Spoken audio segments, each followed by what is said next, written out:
Okay, I'm going to tell you about the greatest magical item I've ever seen in a game of D&D, or rather the greatest use of magical item. It was our first ever campaign, and we had just defeated our first boss, the Necromancer. And like all great heroes, we decided to congratulate ourselves by raiding his castle and stealing all his stuff. But we were disappointed. You see, he didn't have piles of gold or secret treasure rooms, and he didn't seem to want to collect magical swords or upgrades for our suits of armour, which made sense. He was a necromancer. He didn't have any use for gold. He didn't have an obsession with collecting swords. He spent all day doing experiments and interfering with the dead. He was a spooky, loner weirdo, so he didn't really have anything of value. But we kept looking, and eventually we found something hidden beneath his crypt. A small wooden treasure box, and inside was a black obsidian stone with dwarven runes carved in its face.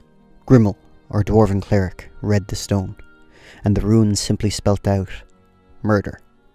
Intrigued by this, Ailish, our half-elf sorcerer, cast Identify on the stone.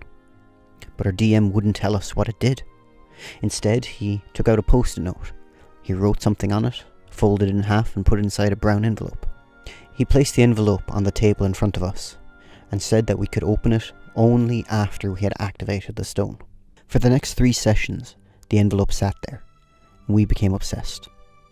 We convinced ourselves that this mysterious artifact must have been some kind of weapon. We decided to save it for when we needed it most.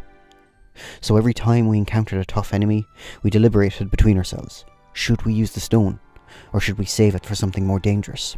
And of course, we kept asking our DM for hints, but every time he would only tell us the same thing.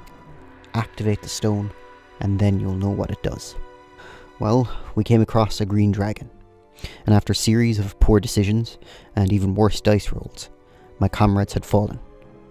So I got the nod from my fellow players, and my human fighter Siegfried lifted up the stone. As he did, I picked up the envelope, but before I could read it, our dungeon master told us what happened next. Siegfried raised the stone above his head and activated its mysterious power. There was a spark followed by a puff of black smoke, and a flock of crows appeared on the battlefield. Not magical or enchanted crows, just crows.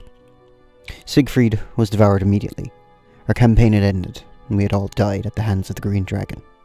It was only then that I got a chance to read the envelope, which said, "A group of crows is called a murder."